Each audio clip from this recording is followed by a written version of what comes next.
These guys are ridiculous. These guys are ridiculous. Now, how about them damn Celtics? We are back with another episode of How About Them Celtics. Sam and I are here recording Saturday, September 8th, and we actually have a good amount of stuff to talk about, thanks in part to Jeff Goodman of The Messenger, because without his Tatum interview, we wouldn't have much. But yeah, now we have a ton. September is we do have a ton now, and we'll get into that. September is just dragging on, though. It's September 9th. We thought August was going to be the 30th. September, worst. September is crazy, man. I mean, I looked out at the calendar. I'm like, okay, September's got to be at least halfway over now. It's the 9th. I'm like, oh, September's over now, right? Nope, it's not even close. I cannot wait till this month is over. September, there's nothing. In October, in general, there's nothing to be really excited for. There's no holidays. That's it. Fuck off. I actually enjoyed the first, I watched Chiefs Lions, but I usually don't watch football, but I think it was just because it was the first drop of sports that I had. I mean, baseball doesn't count either. I went out and I had a bunch of wings. Buy one, get one Thursdays at Buffalo Wild Wings. I just annihilated. There we go. But I did 30. I probably could have did 40, maybe 45. 30 wings is crazy. It's easy. I can't do it. But as I mentioned, thank you to Jeff Goodman of The Messenger and CLNS. I mean, kind of friend of the program, if you want to put it in the CLNS family. But he did an interview with Jayson Tatum, and he talked about everything. They talked about it all. And so we're going to break down the Tatum interview bit by bit. We'll go through all its quotes. We'll talk about all the topics. But in the timestamps, you're going to just see Jayson Tatum interview, and you can pick through it all. But let's just start with this top one here. Being a great Celtic, and I know you wrote about this for Celtics blog. Ain't up yet, but Tatum was asked. It's not, but it's coming. Tatum was asked about being a Celtic and what it means. He goes, "I would love to be on the Mount Rushmore of Celtics. Bill Russell, Paul Pierce, and those guys. They paved the way. The one thing all those guys have is chips. I have to get to the top of the mountain to be even considered as one of those guys. I want to be an all-time great. I want to be a winner, known as a winner, and I believe I will be." Which is, I know you were very excited to hear that from Tatum. Well, he's talking about chips. He's on the Ruffles bag. All right. It's true. Good start. No, but this is really awesome. This is a kind of thing that you really haven't heard from anybody in a while, it feels like. I felt like Marcus Smart was really the guy that wanted to be one of these guys, but he obviously didn't have the skill level. It's nice to see that Tatum is ready to kind of take on that responsibility, especially after the Smart exit, where the Celtics are looking for their new guy. Not so much talent-wise, but their embodiment of what it means to be a Celtic. Now, could it be a very much a pander quote? Sure. Possible. But he has real goals, and that's the real takeaway. He's been close. They've been close to winning a title. Been to the finals. They should have won. Didn't. He's been to 4 conference finals in 6 seasons. Yep. And he's almost there. He has maybe the best resume of anybody 25 or younger ever. No, because Bird won right away. Yeah. So did Bill Russell. But in recent history, he's poised to have a legendary Celtic career. He's off to the best start since Bird. And he very well could wind up on the team's Mount Rushmore. But I guess if we really want to talk about that, you really have to talk about who's there first. And that's what I wrote about for Celtics blog. It's not up yet, but it'll be there. Mm-hmm. Do we want to talk about it, or do we want to wait and tell people to go read your article instead? No, we can talk about it. All right. Well, obviously he mentioned Bill Russell and Larry Bird, and I feel like those are the two obvious names. Yes. Paul Pierce is another one who right now is very clearly there in my eyes. And I think John Havlicek is probably the 4th one right now. And I don't necessarily know if there's an argument for anybody over those 4 guys. There's a conversation that can be had, but I feel like those 4 have a pretty clear case. Yeah, I know. Unload the clip. I'm pretty those 4 are a fairly top, clear top 4 at least right now, because Bird and Russell speak for themselves. Pierce was here for so many years, and he did it in a modern era. And I think that's the biggest thing that I wanted to say. When we're talking about who would Tatum replace, I know we texted about it, and I said, he'd probably replace Havlicek, and you said, I think he'd replace Pierce. And I think the biggest reason why Havlicek could get bumped off instead of Pierce is because of the eras thing. Like, you look at it in the scope of Bill Russell had his own era. Larry Bird had his own era. Paul Pierce had his own era of Celtics ball, and so did Jayson Tatum. Havlicek did for a small period, but it was like broken in half. Like, half of his career was, I'm also the second to Bill Russell. And then he did do it himself, which is why he's there on the Mount Rushmore now. But I think because of the fact that he shared that half era, he doesn't necessarily, not that he's not good enough to be on Mount Rushmore, because he clearly is, but he doesn't get thought of as highly as Paul Pierce because of the way they did it and the length of time they were on their own in Boston, if that makes sense. I just feel like mentally that's how I think about it. First and foremost, one of the reasons why people don't mention him as quickly as the other three is the time that has passed. That's number one. The two of us have never seen Havlicek play. Certainly not live. I don't know how many old black and white games you're watching. None. Have not. Yeah. Okay, so that's first and foremost the first reason. But as I went through, I determined, obviously, Bird, Russell, mortal locks. They probably are immovable. Like, they are completely there forever. I don't think there's any debate to that. They are the two greatest. Anybody arguing that they're not on there just doesn't understand or is don't know looking ball to pick a fight. Yeah, they don't know ball.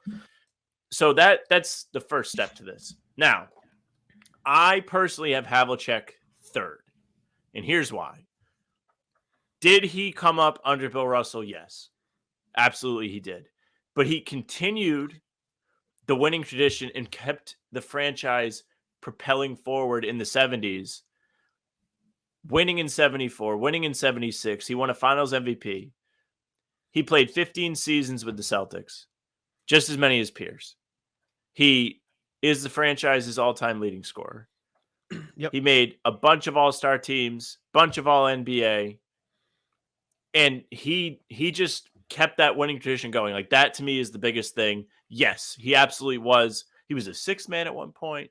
He moved into the starting lineup, but at the end of the day, he became the face of Celtics basketball for a sustained period of time. Regardless, he did have his own era, and they won more championships than Pierce did. But I'll say this about Pierce, and this is 1,000% why he's on the Mount Rushmore. And I'm sure there are people that are like, Pierce isn't even on there, and we'll get to that. Pierce ushered in a whole new era of Celtics fans, including the two of us, really. We grew up. That's who the star was. He was the captain for years. He was the face of the big three, despite Garnett probably being the best player in the bunch. He won the finals MVP. They win in 2008. He was drafted here. He stays for 15 years. He has a few more years after leaving the Celtics. The only one on this list to have not spent their whole career with the Celtics. Not that there's anything wrong with that. Especially he was here plenty of time. But the reason I'm mentioning that. He didn't leave. One, I know. One, him exiting the Celtics is why Jayson Tatum is on the team. This is true. Two, he had one of the best moments ever as a returning player making the final shot, like a homecoming moment. That ruled. His final game in Boston where he gets subbed in for the last 20 seconds and makes one more three and the place goes bananas and the Celtics still win. The perfect going away player, coming home moment. Team wins, player wins, everybody's happy. Awesome moment. Jersey retired, Hall of Fame, the whole nine. He definitely deserves to be there. And again, he's the reason why Tatum's on this team. So his legacy lives on through Tatum. He's like getting like almost like when you have a 401k and you get interest on your investment. Like he's kind of getting like supplemental like accolades through Tatum. Get ready for the NFL season with incredible offers from FanDuel, America's #1 sportsbook. Right now, new customers can bet $5 and get $200 in bonus bets. Guaranteed. That's guaranteed. Plus, all customers who bet $5 will get $100 off NFL Sunday Ticket from YouTube and YouTube TV. Now is the best time to join FanDuel. It absolutely is. The app is easy to use, and you can be on everything from spreads to player props and more. So visit FanDuel.com/Boston. Kick off the NFL season with an offer you won't want to miss. FanDuel, official partner of the NFL. Mm-hmm. Yeah, I gotta go. I mean, my fan. Keep talking. You're good. My biggest thing is, and again, I don't want this to turn into a JJ Redick-esque where I get killed. Mm. You go, he's made this many All-Star teams. He's made this many. Yes. But he also didn't have to play the same level. Again, I don't want that to discredit John Havlicek's greatness because he had a phenomenal career. He's the all-time leading scorer on one of the best franchises in the league, one of the top three. Easy argument for the best, one of the most historic. But I don't know. It's just I think there's something to be said in at least how my brain works of you pick one guy from each era, and it's really hard to have another guy from the same era on the Mount Rushmore, even though he did transcend into his own, and he won 2 titles there. It's just, I mean, one guy made the All-Star team this year, then he made it with 10 points and 10 rebounds. Like, I'm not going to spend the whole time arguing that way. I just think if you were to bump somebody off for Jayson Tatum eventually, if he does climb that mountain, it would be I'll just say it'd be a pretty tough debate because I don't know. It's I'm not going to say Pierce has like a clear argument above Havlicek. That's just the way I see it. And I don't think either one is like very clearly head and shoulders above the other either. I think it's pretty close. No, I think it's fair. But, yeah. I just think like all of the accolades and in the leading scorer part of it, which you'd have to imagine by the time Tatum is done, if he sticks around forever, he'll be the leading scorer of the Celtics. So it'll be a little bit less relevant. I don't know. Comments, let us know who you think. Also, honorable mentions who are a part of the article, and I truly think deserve a shout. But because I think we're really focusing on players and what Tatum can do as a player to become one of the 4 best Celtics ever, we've got Red Auerbach, of course. He's literally the patriarch. He was, till death, a member of the organization, the architect of many championship teams, the team's coach of the Russell era, steps down, Russell takes over as coach. Then he helps orchestrate plenty of trades to get McHale, Parrish, drafts Bird at 6. All of these things ushers in the new era of success. And again, until that rat Patino rolled around, he was in charge of the team. So he was Mr. Celtic. Also, honorable mention, it's kind of tough not to have Tommy on the Mount Rushmore because he just ruled. Tommy was the best.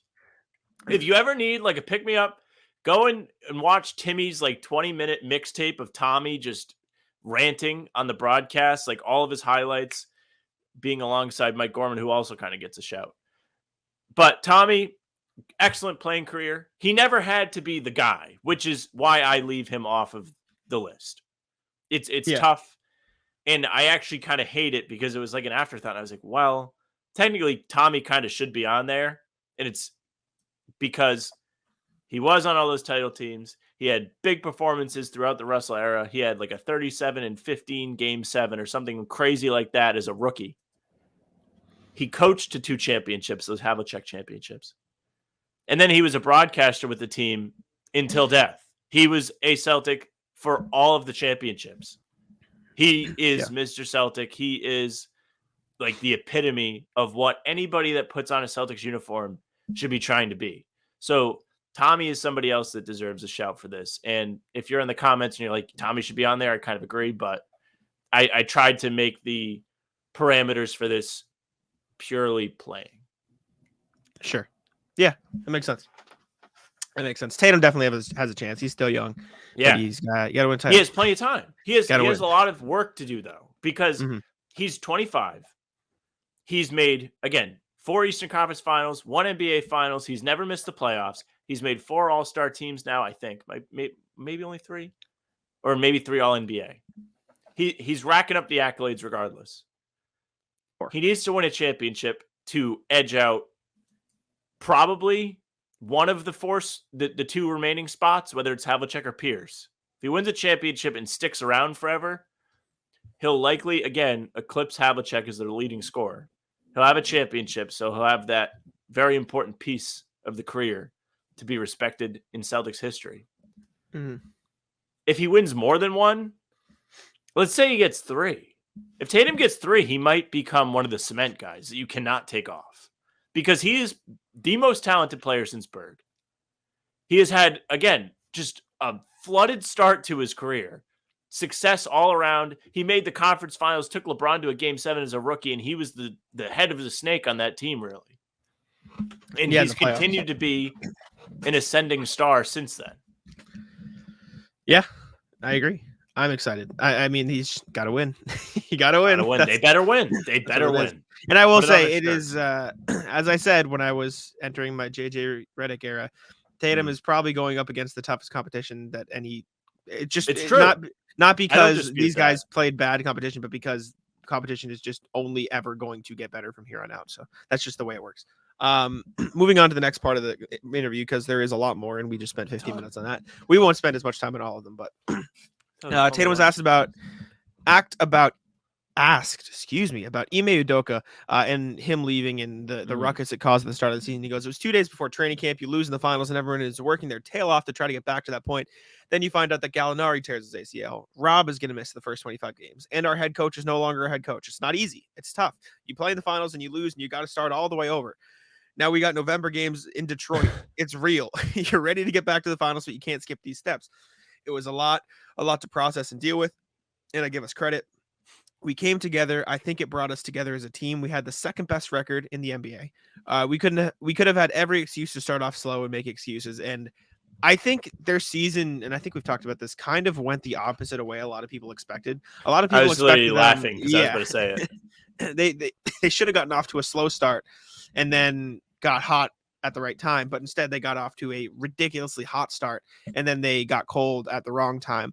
And not saying it's an excuse, but like more thinking about it in that context, like it does make a little bit of sense that they didn't make the same run, because the year prior they were terrible. Then they got hot and they ran to the finals.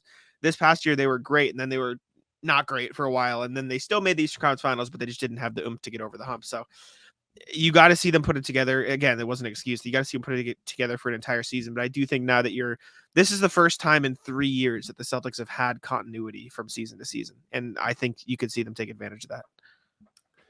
I hope you're right. I do hope you're right. It is funny. Like they had the shit hit the fan and then they're like, okay, we're just going to bully everybody. They went into Phoenix and won by like 50 and then the wheels came off. Yeah. The West Coast trip was not kind to them. And then they really kind of struggled from that point on, and they never got back to the level I think everybody felt that they could be at. And it really sucks because we all had high expectations for the Celtics. They came in and exceeded them, and then they started to let everybody down. Like they didn't just come out flat, and it probably would have been less painful had they just been like shit from the start, because everybody would be like, well, Ime or Gallinari, like all the things that Tatum mentions. People would be like, well, that, well, this, well, that. It's like, well, you got through the hard part. You get Rob back and all of a sudden you can't play. Like, what is happening? It was weird. I wonder how much of it was, this is so stupid and I don't know if it actually happened. I wonder how much of it was them integrating Rob into a lineup that literally everybody on the floor could shoot threes. And then they had to find a way to integrate Rob who can't. And I don't think that was a reason, because like they just got cold at the wrong time. Like guys just couldn't shoot. Yeah, maybe. Yeah, he's in the lab. He's throwing up the heaves. From what Tatum said though, like we talk about it again all the time. Joe Mazzulla was just put in an impossible spot. He was just put in like the worst possible situation to win. Goodman got him to talk about it. He says, I think it was unfair in regards to Mazzulla in the Eastern Conference Finals. I do not know what more Joe could have done. He wasn't out there turning the ball over and missing free throws. That was us. This is true. This is true. Everyone was like, Eric Spoelstra outcoached Joe Mazzulla. And for the first 2 games, he did. He did. No, he did. There was a level of outcoaching, but at the same time, like Joe's not taking the shots. Joe's not, like Tatum said, he's not making the free throws. He's not committing the fouls. He's not turning the ball over. Or that was the coaching part. But even in the broader scope of the entire season, like, Joe was like saying, okay, here you go. Good luck. He's just thrown into deep end and forced to try to get ready to learn how to coach, buddy, is what they say. Exactly. Exactly. No, but obviously, like Tatum talked about it all in the grander scheme of things. Losing Ime Udoka wasn't easy. Getting Joe in, but I truly do think, like I said, it's been 3 straight years of 3 different head coaches, and the Celtics have gone. They got lost in the first round, but then they went finals, Eastern Conference Finals with new coach. Like there's something to be said about that level of success. You look at the other teams that made the runs those years. right? Like the Warriors, Steve Kerr, the Heat, Eric Spoelstra, right? This past year, the Nuggets, Mike Malone, right? Like the teams, most of the teams, Steve if not all, Kerr, at the top, who looked excellent in that Germany game. Everybody was Did you trashing see? Steve Kerr on Twitter. We're gonna talk about the We'll FIBA get World Cup there. later. Do you see the picture of Eric Spoelstra just like giving? Steve Kerr a He's death just stare? lurking in the background. He's like, they really got this guy like learning the alphabet out there, trying to coach.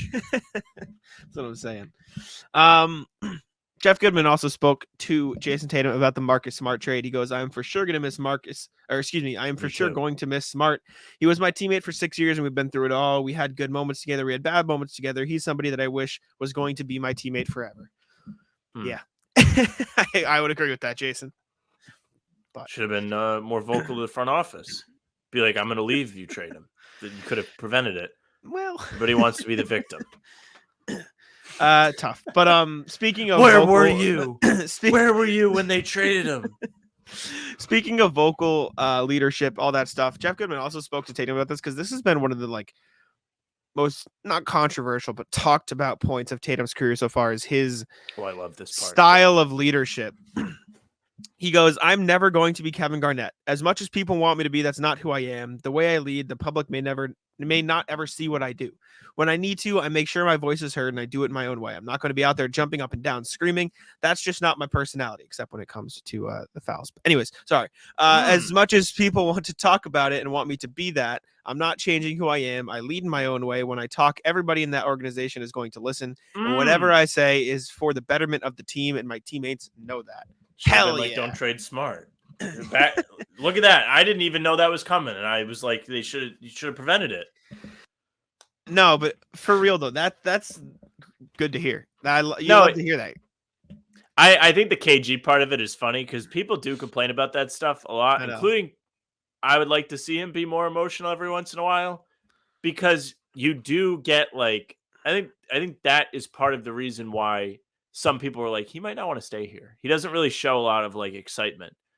And when he first got in the league, he was always wearing a lot of Duke stuff and he would never wear Celtic stuff.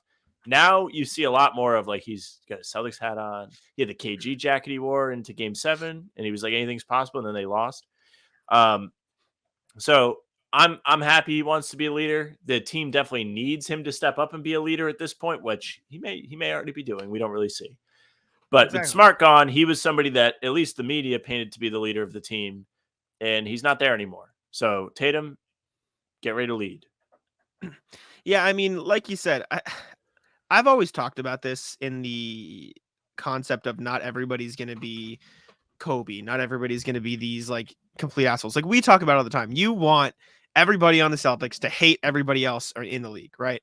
Like that's just the way you enjoy looking at things, right? Like Kobe wasn't friends with anybody, but now you see Jayson Tatum going to hang out with Donovan Mitchell or Jaylen Brown going to hang out with other people. You know what I'm saying? Like you'll see these guys hanging out off the court. Like Jayson Tatum was working out with Joel Embiid, I think, because they have the same trainer. And that's just the way it is. James Harden's being a bitch. So just in case Embiid wants a trade, you have to be buddy.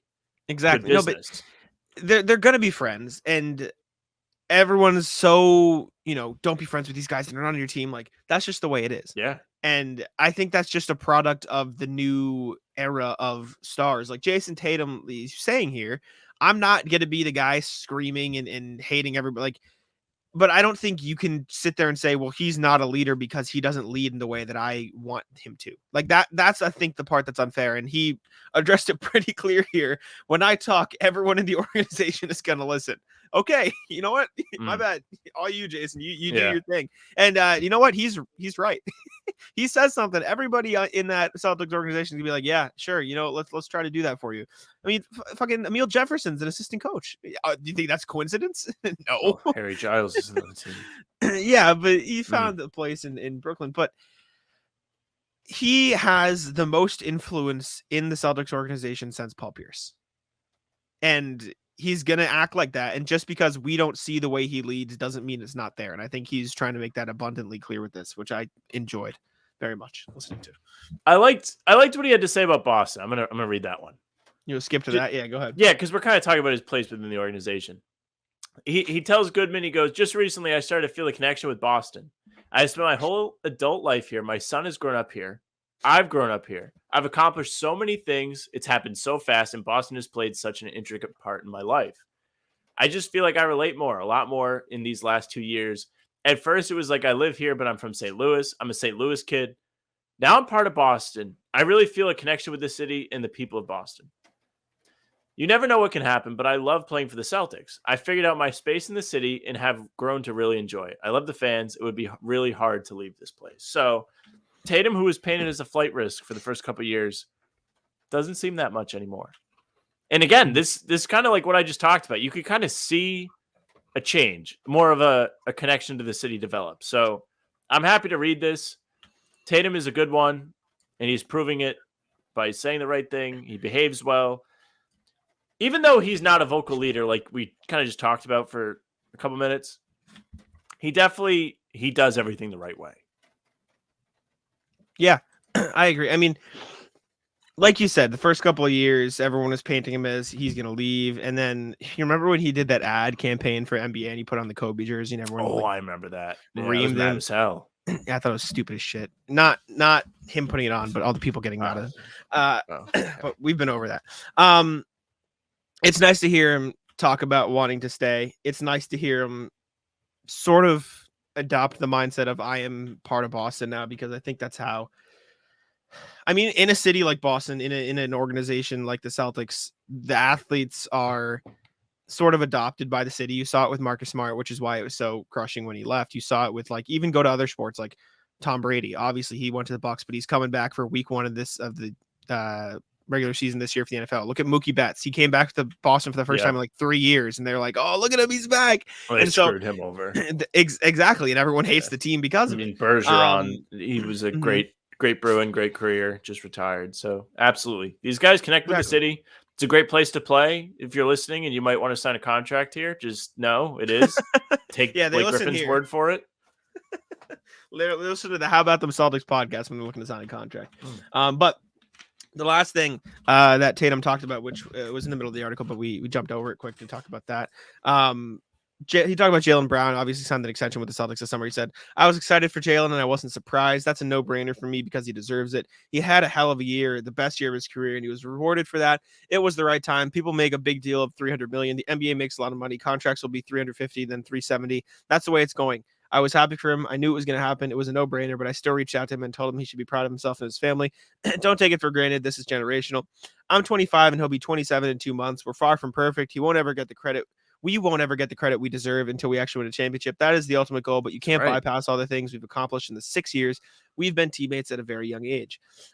We've been to the playoffs every single year. We've gotten better. Yes, it took some time to figure out how we can be special as we can be.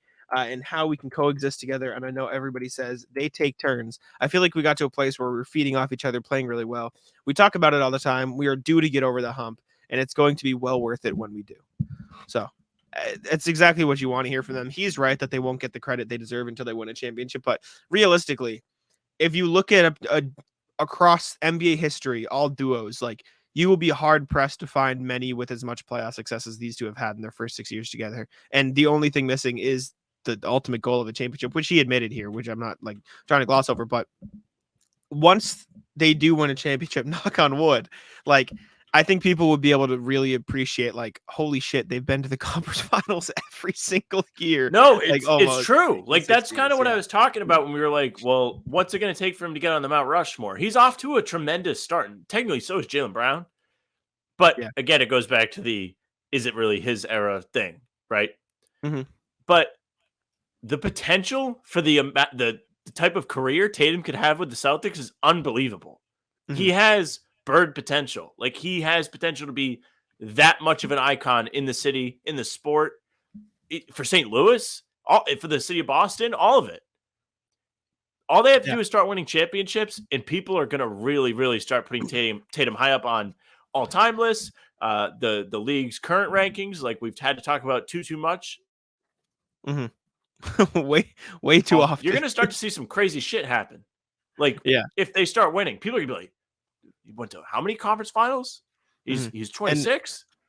And both unfortunately and fortunately for Tatum, it's a double-edged sword because he is trying to win titles in an era with Giannis, Jokic, Steph still playing, LeBron still playing, KD still playing, and then you have the younger generation of Luka is coming up. You've got all these young guys coming up, and if he can't win a title, people will look at it and say, okay, well, he played in this era. It's not going to be an excuse. People are going to be like, damn, he is the new Steve Nash. He's the new Charles Barkley. He's the new Carmelo Anthony. Like, it sucks.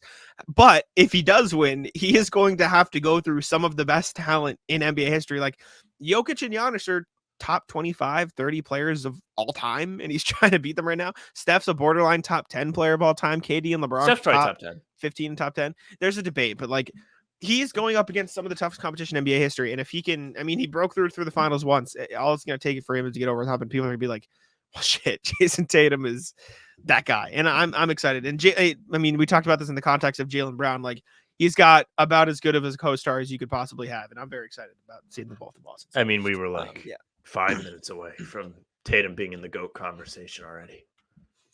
Just they shot a bunch of threes, dude. Like, we're back. We're back to me being like, I can't believe they lost that game 4.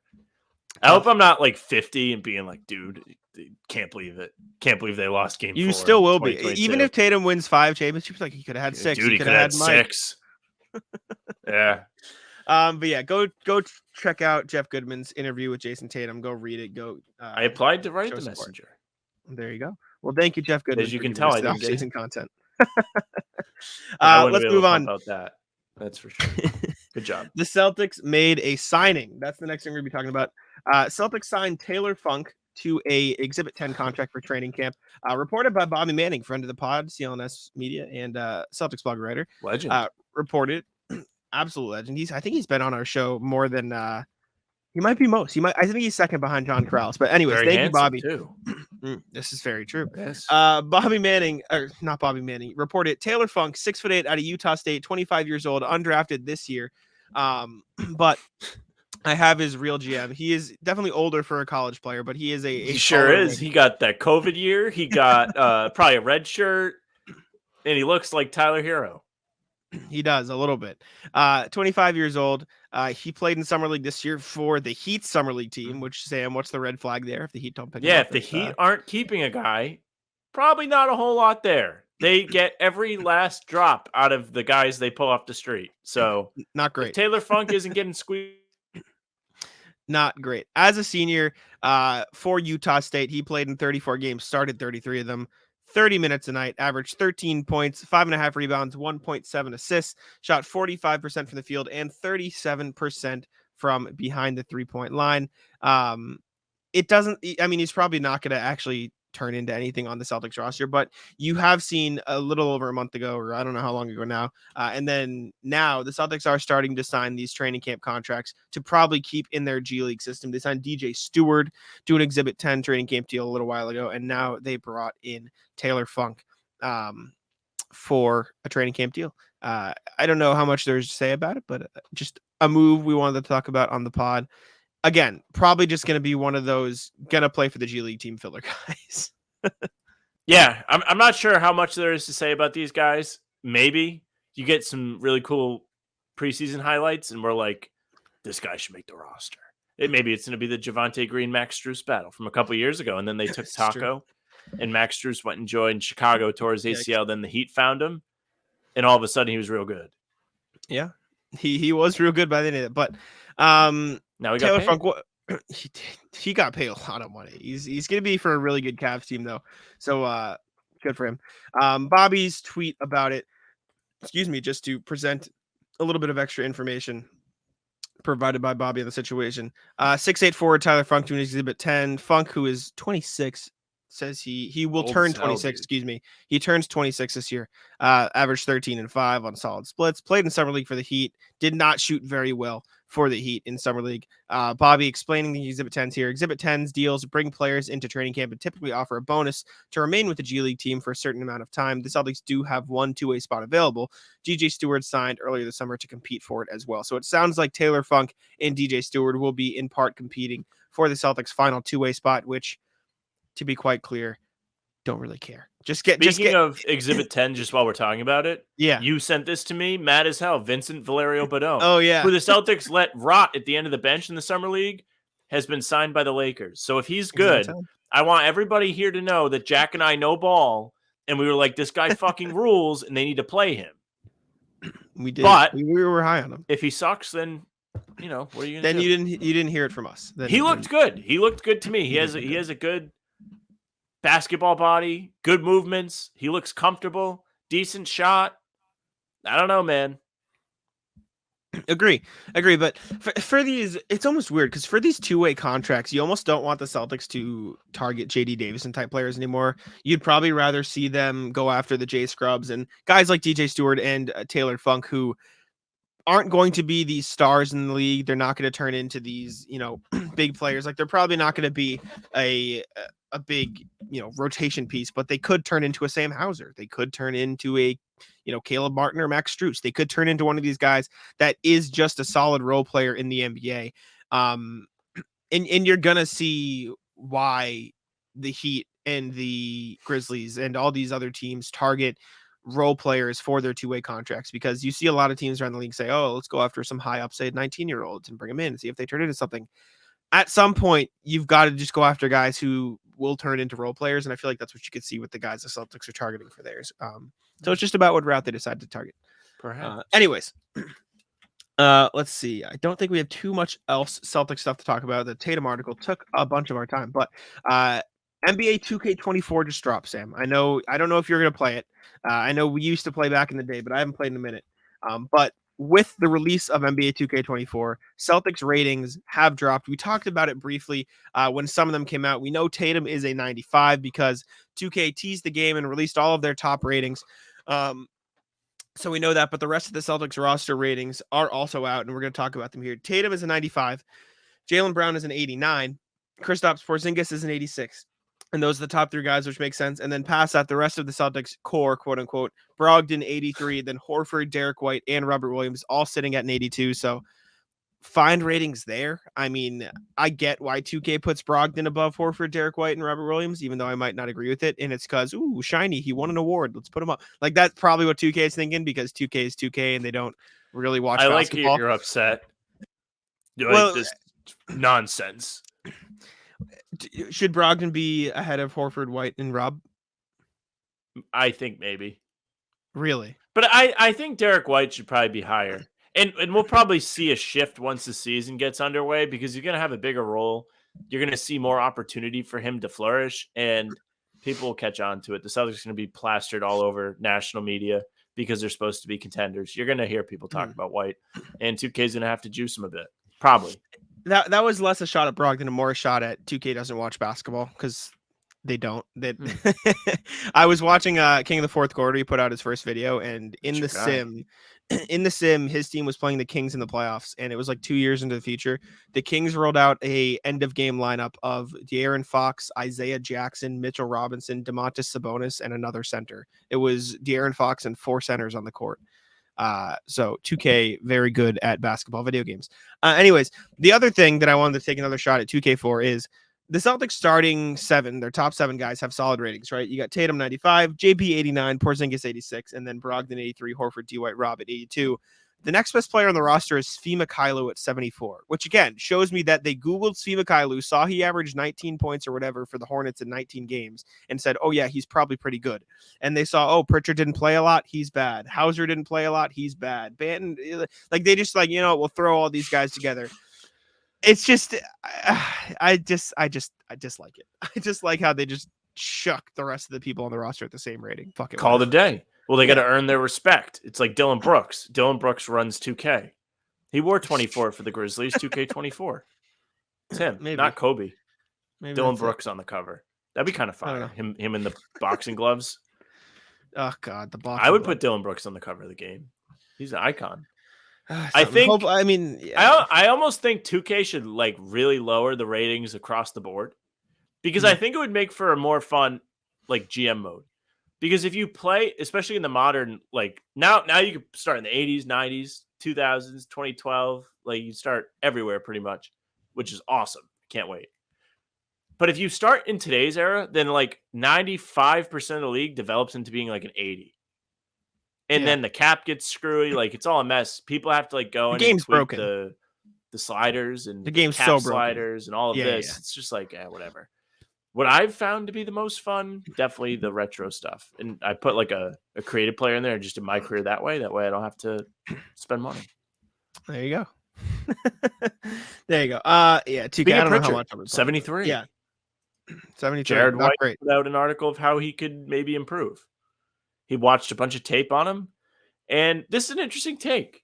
He compared him to one Kemba Walker, now a member of Monaco, overseas. Very Yes. lovely place to live. He's winning, still winning. He watched the Pritchard tape, and the conclusion Weiss made about Pritchard is that he looks fine for most of the possession. He can control the tempo of the offense decently, and he's ready to pull up from deep whenever a big drops on his screens. But he gets in trouble as the clock winds down later in the play. At this point of the three-point revolution, teams can take away the standard point guard shot off the dribble. Kemba Walker could make it work because he was so incredibly fast and athletic. Plus, he's an elite mid-range shooter. Pritchard has tried to develop some of Walker's approach, but is still coming up short in a few key areas. So, in order for Pritchard to really be impactful, and this is something we have talked about at length, whether it's with the Celtics, if he was to be traded somewhere, where is he going to fit? He probably needs to become a more versatile scorer, oddly enough. In an age where it's just threes and layups, for Pritchard to be effective, he has to have the defense afraid he's going to knock down mid-range shots too. And that would be interesting if he was cut loose a bit this year at times, maybe garbage time, maybe when players are out, and he actually gets an opportunity to cook and he's able to do it. He could be such a major piece for the Celtics as they strive to win a title. Yeah, we talked about this when we put this in the show sheet. I just don't know how often Payton Pritchard is going to have the opportunity to implement these changes. Yeah, and Sam mocked me. I didn't mock you. I was like, you're right. Sarcasm. Yeah. Pritchard's a spot up 3-point shooter in this offense. He's not going to get the chance. The reason he got the chance to show off his skills his rookie year is because the Celtics didn't have a backup point guard. They didn't. It was Marcus Smart and then Carson Edwards, right? And Carson Edwards was bad, and so Pritchard got minutes. But now with Malcolm Brogdon and Derek White in the rotation, there's just not going to be many minutes for him. And they could go to him a little bit more this year now that Marcus Smart's gone, and you could see maybe more, Derek White playing the 2, Pritchard playing the 1. But at that point, if Brogdon or Derek White's on the court, they're going to have the ball as the point guard, not Payton Pritchard. That's just how it's going to be. You're not going to see many lineups where Payton Pritchard has the ball. And even when Payton Pritchard was a backup point guard, he got the ball because Jayson Tatum wasn't as good of a playmaker then. Jayson Tatum's a great playmaker now. He has the ball in his hand a lot more. And so I just don't think you're going to see Payton Pritchard with these opportunities as much. And he can implement them when he does have the ball in the final seconds off the catch. But if a possession ends with 10 seconds or 5 seconds on the shot clock and Payton Pritchard has the ball, something went wrong that possession, right? That's a bad possession if he has the ball and he's not in an immediate spot up catch and shoot position or cutting off the ball. So I think if he were to implement these changes, which that's not discounting Jared's article. I think the stuff he's noticing is correct. That's how he can improve. I just don't know how often he's going to get the chance to do that on a team like the Celtics. He probably needs to be in, Houston or Orlando or one of these teams that doesn't have as much pressure or much depth as the point guard position, right? You should throw him to San Antonio, let him back up Trey Jones and let him do whatever he wants with Wembanyama. But with Derek White and Brogdon and Jayson Tatum, the ball handler, there's not going to be, I feel like, a lot of time for Payton Pritchard to get the ball in his hands. Yeah, the opportunity is definitely not here, but it sucks because we can go through it again if we really want to be like, there's nowhere for Pritchard to play. There's not a lot. No. Yeah, there's too many good point guards now. It sucks because he's actually a quality player. You just got upset because he's a 73 in 2K, and I think you're kind of right. But at the same time, there's just a bunch of great point guards. Do you know what would probably be the perfect home for Pritchard now? That it would never happen just because of the teams involved. Miami. Kyle Lowry's old. Gabe Vincent's gone. Think about it. Yep. Pritchard could probably start for that Miami team, right? He wouldn't have the ball in his hands a ton, but he could have it as much as Gabe Vincent did. I don't know. And he wanted it up there just because there's no actual trade that would be made unless. Would you do Payton Pritchard for Richard Jefferson or Josh Richardson? Would I do that? Yeah. Yeah. Pope Catholic. I love Josh Richardson. That's one of my favorite role player Celtics in the last decade. There you go. Maybe call up Pat Riley, see if he's interested. Anyways, that's all we got, I believe, for Celtic stuff. Kind of. I mean, we'll turn it blue. We'll talk about NBA section, basketball section, but we will stay with the Celtics because Daniel Theis just ended the Team USA's reign at the FIBA World Cup. Sam, I know you were hyped about it. I know you were an anti-Team USA guy, and Daniel Theis and Germany did take down Team USA in the semifinals of the tournament. Theis teamed up with two former Celtics in Dennis Schroeder and Mo Wagner, as well as Franz Wagner, to lead Germany to a 113-111 win. And I know, Sam, you're as an anti-USA guy, you were ecstatic in the tournament when it happened. Yeah. Hate USA. Hate it. Clip it. I truly get more excited to see Daniel Theis light up the national team than actually having the national team do well. Just because he used to play on the Celtics for a couple years. It's just more fun to me. He's the best. He was a quality player when he was on the Celtics. He tried. That's what my dad said yesterday when I was telling him, like, Theis lit up Team USA. He was like, yeah, I like Theis. He always tried. I was like, yeah, well, you got that right. He did try. Seeing him get to do well on a big stage where his place in the NBA seems to be a bit up in the air. I mean, he's getting paid almost $10 million to play for the Pacers, but besides that, he's not like, I mean, when he was on the Celtics, he wasn't getting consistent minutes, and he was injured last year. So I'm glad to see he's playing well on a big stage against Team USA, who had the Defensive Player of the Year playing for him. This is true. He cooked Jaren Jackson Jr. Daniel Theis against Team USA in the semifinals put up 21 points, 7 rebounds, 2 assists, and a block. Shot 10 of 15 from the field, 1 of 2 from 3. He cooked them. Great performance of him. Dennis Schroeder also played well. Former Celtic. Mo Wagner, former Celtic, played well off the bench. Team USA just was cooked. They couldn't do anything. They were slow. Didn't play well, and they don't have any really good centers, apparently. They couldn't rebound the ball. Jaren Jackson Jr. averaged, I think, the least rebounds of anybody who got regular minutes for Team USA. And people weren't too happy about it. People were not happy with Team USA's, rotation management of their big men, because Walker Kessler was there sitting on the bench, and he did not play. He did not play. Well, he did get clowned by Thanasis that one time. So I actually backed Steve Kerr in his decision not to play him, because he got beat in the post and got dunked on by Thanasis. So you can't have that. You got to be better. Sure. Fair enough. Speaking of Steve Kerr, the Warriors are reportedly going to start Chris Paul. This was from Vincent Goodwill, I believe, of Yahoo Sports, who reported this. Excuse me. I think he spoke with Mark Spears, or he aggregated or something. This was Mark Spears talking about Chris Paul in Golden State. I do expect him to start, and I think it's in like 5-minute spurts. I don't know that they really want his minutes to be high, but I think they're going to try it. I could be wrong, but that's the gist I'm getting. This isn't an opinion that he's expected to start. It's what I'm hearing. He's never not started in his career. So it does sound like they're going to test out the Chris Paul lineup. They are wary of the fact that it might not work, but it does sound like the plan is to start Chris Paul in Golden State, which could be weird. Who goes to the bench at that point? Who doesn't start? Do you bench Kevon Looney and then run Draymond at the 5? Because do you not play Andrew Wiggins? Like, I just don't know how that's going to work. No, that's a good question. Good luck to him. Celtics have their pick. That's all I really care about. I think the Warriors are going to be kind of a mess. I don't think Chris Paul's a good fit. I think he plays best when he has the ball. The Warriors are a more fluid offensive team. Kind of like what we talked about the other day when we were like, I was like, wait, no, that video hasn't come out yet. You'll see a video on it. You'll see a video on it.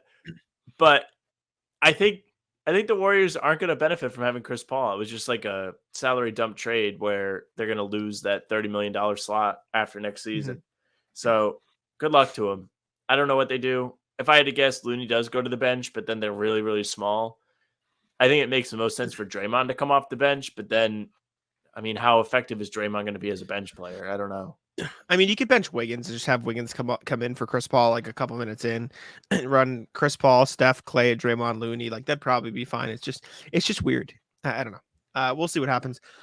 Next thing is from Dave McMenamin of ESPN reporting that Anthony Davis still doesn't really want to play center. He said that Davis has, quote unquote, made it clear behind the scenes that he prefers to play more of the 4 during the 5 during the 23-24 regular season.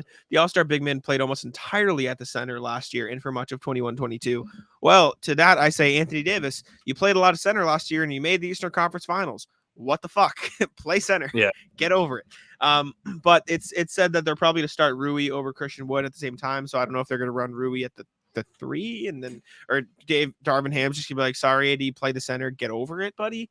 That's what I would do, because Anthony Davis is just so much clearly better at the center, but it just sounds like he doesn't want to put that strain on his body, which also makes sense, like from a team perspective and a him perspective, because he is injury prone. He is just not as strong as he once was. He gets injured very easily. So running him at the 4 could save him a little bit in terms of, missed games. But I don't know. It's just play the center. What, like, why?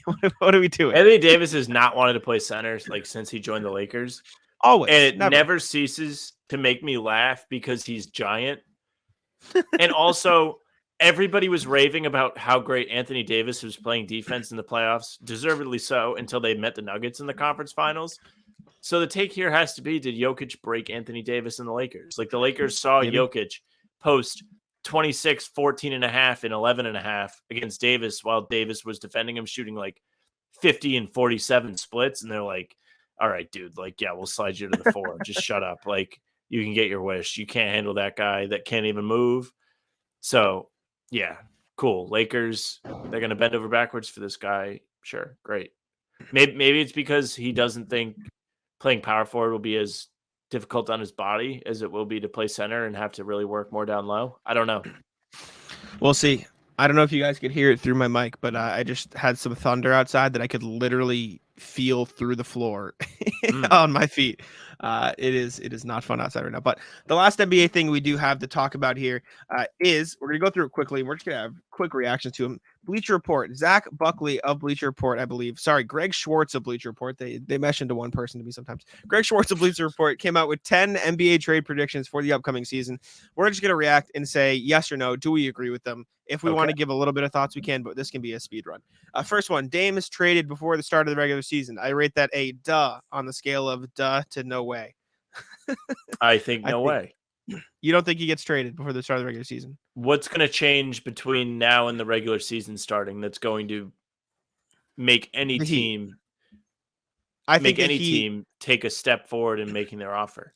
I think the Heat raised their offer because they want to get him in for training camp. And so I think over the next couple of weeks, you'll see Dame get traded to the Heat because they're like, okay, we don't want to get him in here halfway through the season. We saw what happens when you don't have everybody on the court for an extended period of time last season when they struggled in the regular season. So I say, okay, let's throw in an extra swap. We'll throw in Jovic and Jaime Jaquez. We'll throw in that tiny bit extra that we've been holding out and get the deal over the hump. And I think it gets done. But anyways, maybe. I mean, that deal still sucks. Like, if I'm Portland, I'm not doing it. I'm holding out. They're not going to get anything else, I think. And so I think I don't think any other team will want to make a trade for Damian Lillard. You just said who else is going to, you know what I'm saying? So I think they'll get done. He predicts James Harden will stay on the 76ers and the issue will drag into the regular season. I agree.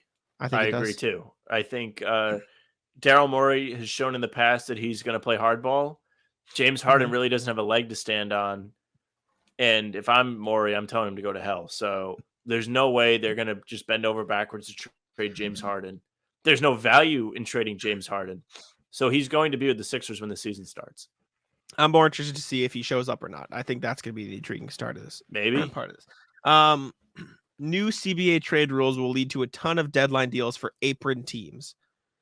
Maybe, but I think you already saw like the Suns said, I don't care about the apron. The Celtics did the Grant move, but other than that, they were like, okay, we'll still pay Jalen. We'll still do this. Like, we'll figure it out moving forward. I don't know. I think you could see a bit more salary cap moves. I don't know if you'll see a ton of contending teams trying to cut salary, though. I think it'll just be a lot of. I think you'll see an active trade deadline. Really? You think? I don't think this necessarily means contending teams. You're going to see teams that are like, oh shit, we're not as good as we thought we were, be more willing to be like a board. Because we don't want to pay the money. It's not worth like us going. Yeah, like the Hawks or even like kind of the Lakers last year where the Lakers were really trying to be competitive and they had to reshape their whole roster. A team like that where they're not guaranteed, even Miami, like Miami last season, had this all been in place, might have like been like Lowry, see ya. They might have offloaded more players just to dump money. There was rumors of that anyway. Now with the new CBA having everyone buy the balls, no doubt. Yeah. All right. Sure. Next, Raptors keep their core together. Yes, but they shouldn't. I think it will happen, but I think they shouldn't. I'll put it that way. I don't really know what to think here. I agree with you. I think they're dumb and they're going to keep them together. There's absolutely no reason that with the Raptors going forward. There's no benefit to either side. Of course, we've talked about this at length in the past where it's like Siakam is come to North America from Cameroon. Like he only knows Toronto and that's what he knows. So he doesn't want to leave. But at the same time, they're not going to be competitive. They don't have the assets to be competitive. Why would they not just try and rebuild and get better assets? Yeah, I agree. But I said the same thing last year, and then they traded a first-round pick for Jakob Poeltl at the deadline. So I don't know what they're doing anymore. It just they don't make sense to me. So I don't know. Next one, DeMar DeRozan gets traded to a title contender. I would say yes, but I think the Bulls are going to do the same thing the Raptors do, and I think the Bulls will just accept mediocrity, and I don't think they'll trade him. But I don't know. What type of contender can afford to accept that salary back in the deal, though? The Lakers, the great. What do you say? Sorry, you're a little bit robot-y when you start sentences. Excellent. I think the Lakers potentially could. I think the Grizzlies potentially could. I think the Kings maybe could. Like, I don't think there are any, like, the Bucks, Celtics, Nuggets. Like, none of them could, and I don't think they would. But, like, the fringe contending teams could maybe say, okay, maybe we can get to Rose and maybe we make some noise. Maybe the Knicks make some noise. Maybe the Cavs make some noise. Maybe the 76ers finally say, okay, whatever, Harden, see you later, get the Bulls to give up whatever. I don't know. Like, I think there are some fringe contenders who could say, okay, let's just get DeMar DeRozan in and see how far we can push this. So, I don't know. I suppose. I don't think Chicago will anyways. The Suns are forced to sell low on DeAndre Ayton. I feel like he'll just be there. I think they'll just stick it out again with him. I don't know. They've essentially locked up so much money. What are you going to get back for DeAndre Ayton that's worth getting rid of a center that's a serviceable starter, right? Like, that's the thing. If you trade DeAndre Ayton away, I think you're going to get back like a bunch of fragmented pieces. I don't think you're going to get like, oh, now you have this guy instead. Like, that's not how it's going to go. I agree. The only argument to that is actually. I doubt it. I feel like the Pacers are going to be in on Miles Turner at this point. I think the only argument to splitting it up is that you have smaller contracts to work with in trades from then point out. But at that point, I just think Ayton's more valuable. Pacers are the surprise buyers of the deadline. Speaking of Miles Turner, I don't hate this. I feel like you have Buddy Hield's contract, you have Daniel Theis and McConnell's contract, you have some first-round picks and some young guys, or an abundance of them at the wing. Why not? Why not put some stuff together and buy a piece that could help you, compete for the playoffs moving forward with Halliburton at the helm? I think it makes sense. I don't hate it. I think it makes sense too. It just really depends on how well they play. I don't really know what. Well, they have those contracts, like you say, so there's nothing really stopping them. Yeah, they've got the contracts. Next one, Rockets shop Dillon Brooks. I mean, I don't think they should have signed him in the first place for that contract. I don't know who would want to take on that contract. This is a weird one to me. I don't know. I'm with you because I don't really think you're signing Dillon Brooks for that money if you're the Rockets unless you want him, because that's not a very tradable contract, especially considering that the new CBA makes people not want to have contracts. They don't want a player like Dillon Brooks for what, 20 million a season, 24 million. Yeah. How much is he getting annually? I think it's 20. I think it's a little above 20. I think it's like 21 or something. Or it's around there. It is. But nobody wants to pay that. Oh, it's 22, 22, 21, 20. So it's like a little bit descending, but it's effectively around the 20 mil range. So not great. Not great. What I forgot to put this on here. This isn't anything. He just predicted the teams that will be selling. Schwartz said the Hornets, Wizards, and Blazers will have a fire sale. Yeah, sure. They're going to be bad. So, of course, they're going to have a fire sale. But then the last one is the Mavs will go all in for a third star. Again, you've seen them try to trade for a center all summer long effectively. They have these contracts and Tim Hardaway Jr. and Rashawn Holmes and Maxi Kleber. They have the contracts to throw together. If they really wanted to push for a star, you have Josh Green and Jaden Hardy. You have a first-round pick in the future. Why not? Like, you have no reason not to. See, I don't know if all in is the best way for the Mavs to go. The Mavs went all in last year. They had Luka, they had Reggie Bullock, they had Dorian Finney-Smith. They still had Reggie Bullock after that, but they had Dorian Finney-Smith, and they traded for Kyrie. Mm-hmm. They fall from 4th in the West down to 10th because they really don't have any depth. The big man spot was tough for them.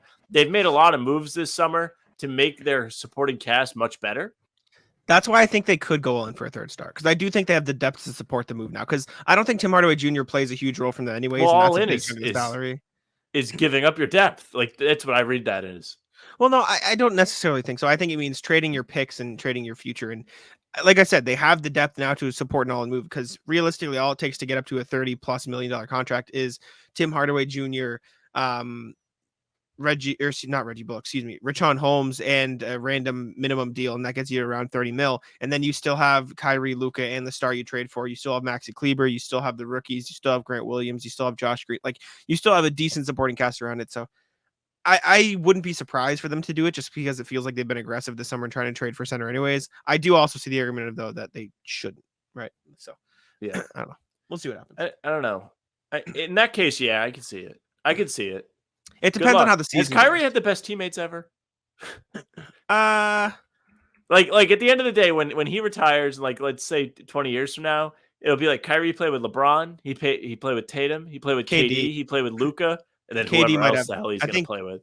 KD might have had the best teammates ever. Russ and Harden. Russ then he sucks, played with dude. Russ and Harden in OKC. You're gonna tell me that Kyrie playing with LeBron, Jayson Tatum, KD, and Luka is as good as Russ? I mean, is worse than Russ and Steph? And Harden and Kyrie and Devin Booker and Bradley Beal, if you had let me finish my argument. Still, not even close. Okay. Good to know. Let's move on to the rat list so I can rat list Sam and his internet because holy it's shit. Terrible, dude. It's ruined the whole week of recording. Even when he comes back, I can't get my argument in because he just interrupts me. I'm just so brutal, fired up, man. dude. I'm like mad as hell. They wound shit. me up and they just let me go. You're mad as hell. This internet is terrible, dude. I don't know what it is. This whole week it's been bad. The whole session of recordings, the Thursday recordings, the last pod, this one, I had my hotspot. The thing's terrible. I would like to apologize to Jack. I'd like to apologize to me. This is terrible. Linksys should sponsor our show. Verizon should give me so much in compensation, like more than like the guy that goes to court in a neck brace in a lawsuit. Like I should be able to own Verizon. It might That's be time how bad to buy all your this own is. internet. Might be time just to buy your own. I don't think it's gonna help because I'm on the top. Are you on like the first floor? Or are you on the top floor at your house? Yeah, but you can still get stuff wired. Like you can still get stuff wired upstairs. Like I have an Ethernet cable now, and it's. I mean, you remember I used to lag, and now I don't anymore because I just bought my own and it fixed the problem. I don't know. That's what fixes for me. But yeah, ratless internet. The internet's been tough today, and it doesn't help that it's gross out. Like the weather probably isn't helping shit. But dude, it's sunny here. I guess it's sunny there. It's disgusting here. It was just thundering all throughout the pod. It's raining. I have to go. Dude, I can't wait. I hope it. Actually, I don't want it to come here because I have men's league tomorrow. But I like the rain. Rain. Out on Thunder, especially because it's the equivalent of fireworks to the dogs. Hate it. They're running around everywhere. They're all pissed. They're upset. Not fun. But yeah, internet first on the rat list today. What do you got? We also skipped Reddit post of the day, but I figured I didn't think we had. I kind of forgot about the Reddit post. That's Take fine. a breather. We'll skip it this episode. We also, sorry, RJ, we will check in with you on our next pod. We've been scrambled today, so I haven't even checked the email today. We will check in with you. We RJ, have some emails at a waiting later for date. us. Okay, we'll check in on the next pod we record. What else on the rat list, though? Rat list my brain because I haven't been thinking straight lately. Rat list, the woman at the coffee shop today. Mm-hmm. She was ahead of me and my girlfriend, and she must have been like at the cashier for 5 to 10 minutes. Mm-hmm. Like she definitely was like getting a catered order, like she was like bringing food somewhere. But my goodness, did it take her long to get on with the day? You always mock me for using the online ordering thing, right? For Dunkin', right? You mock me. Yes. I am ordering for like 4 people, so I have a giant order. So if I order it on the app, I am in the drive-thru, bang, bang, bang, instead of taking 20 years. So not only is it easier for me, but it also, I'm not there for a million years holding up people in the line. So I think that would save. Well, there's no app for this place. Well, then she's her own problem. She can stay on the rat list. Correct. I'm just saying. That's another reasoning for my a lot of standing around. To go app. They also didn't put a tomato on my sandwich, which I didn't like. Did it come with tomato and they just forgot to put it on? I asked for a tomato. Oh, you get ham, egg, cheese, put a tomato on there. Fire. Interesting. Odd choice. I don't really know. Rat list golf this week, not because I had to play, but because I had 2 times I had golf canceled on me twice this week. Both. What's going on? Poisoning. It's getting canceled. Food poisoning. Both the people I was supposed to play with just got sick because they ate something bad. You're up next. Yeah, right. Knock on wood, man. I just haven't been able to play, but I did get to play once. I played yesterday early morning. I played like shit. Henry played really good, and the guy we played with was cool in the sense that he was he is like the Uber driver. He doesn't say anything and just lets you enjoy around a drive in silence. We didn't talk much, and we just we played and we were good. It was very nice. But Rattlers golf getting canceled twice this week. I was upset. Ratless, my ride to Providence yesterday. Let me tell you, I leave my house. I stop at the store. I head towards 95. I get close to 95. I'm like, wow, there's a lot of traffic. So I check my GPS. It must have been bumper to bumper, like crazy traffic. So I had to take the back roads. I hit every light. I had pedestrians. And then I finally get to my destination, and I realized I forgot my running shoes, which made me furious because I need my running shoes. Even though I ran in basketball shoes today, I was fine. You drive to a certain place to run. You don't just run from your house. I was going to my girlfriend's, but we had like a party and something last night, so I stayed. Oh, you just wear your running shoes. Okay, I understand. Well, no, I bring them so when I go running the next day. You stayed over. And gotcha. Stayed. Gotcha. And I didn't have them, so I had to play in my street basketball shoes. Or run in my basketball shoes. Which is fine. Yeah. I guess I pound the pavement with them. But I was so mad. I was there, and like that was like day ruining. I was like, I really forgot my running shoes. Ruined my day. Well, it's because everything already pent up. You're already annoyed at the traffic. You're already annoyed at all this stuff. You're like, on top of it, no running shoes. What a disaster. What else?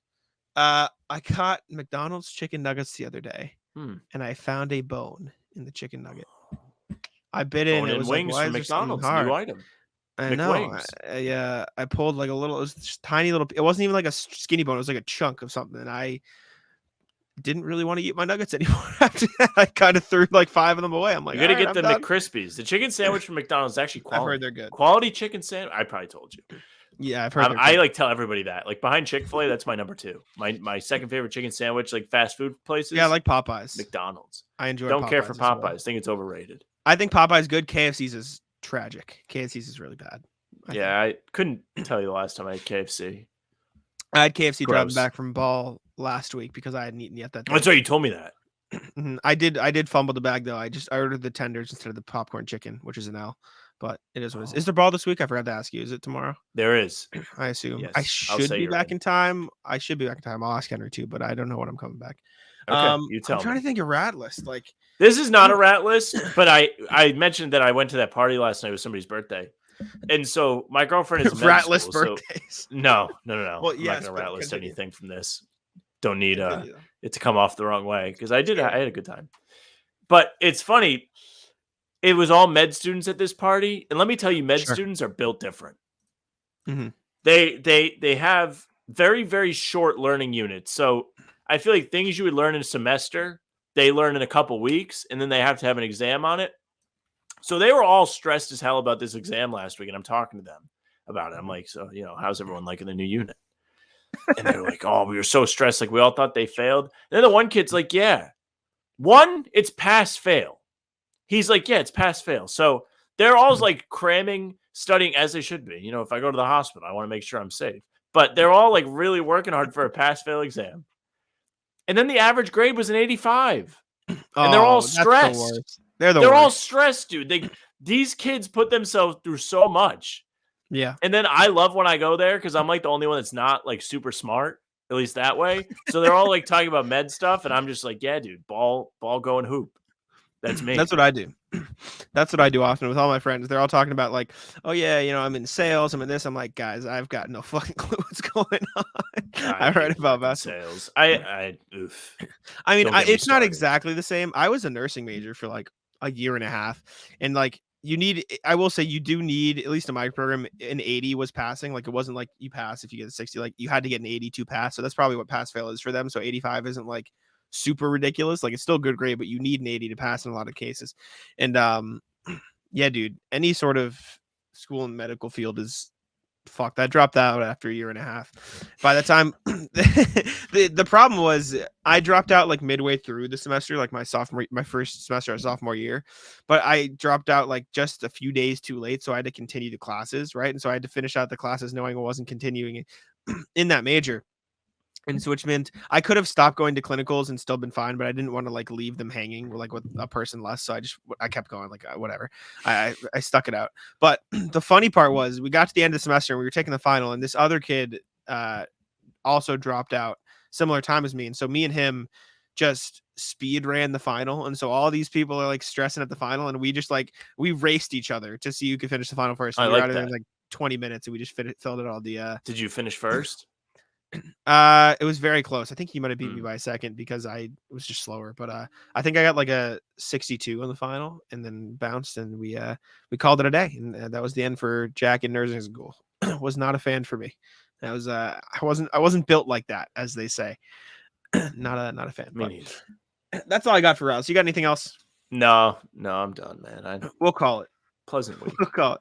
Except for the Thank y'all for tuning in to How About Them Celtics. We appreciate you for listening and watching. Subscribe to How About Them Celtics. Sorry, RJ, we didn't go over the emails today, and sorry we didn't do Sam's Reddit post. My head's been scrambled today. I've been all over the place.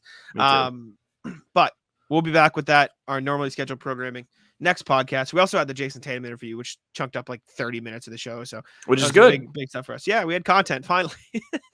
But thank y'all for tuning in. Check us out on Spotify and Apple and Playback TV. I think we have 3 subscribers on there. Go subscribe there so you can watch games with us. Go hang out and leave us a comment on YouTube. That's my favorite part of my day. Sam, get us out. Hey, yes. Thank you very much for listening and watching. If you're watching here on the YouTube, whether it's ours or CLNS's or CLNS's other, make sure you subscribe. If you're on ours, hit the notification bell so you don't miss any of our daily uploads. We've been putting them out every single day this summer. So keep yourself entertained, will you? You can find us on Playback, like Jack said, so follow us there. You can find us on Spotify and Apple. You can follow us, leave a 5-star review there. If you only want the audio versions of the pods, they are there. You can find the socials at How About Them C's. That's Twitter, Instagram, and TikTok. The Facebook page is just the name of the podcast. You can find Jack at Jack Simone NBA. You can find me at Sam LaFrance NBA on Twitter. That's it for us. Bye. Tic-tac-toe. Come on.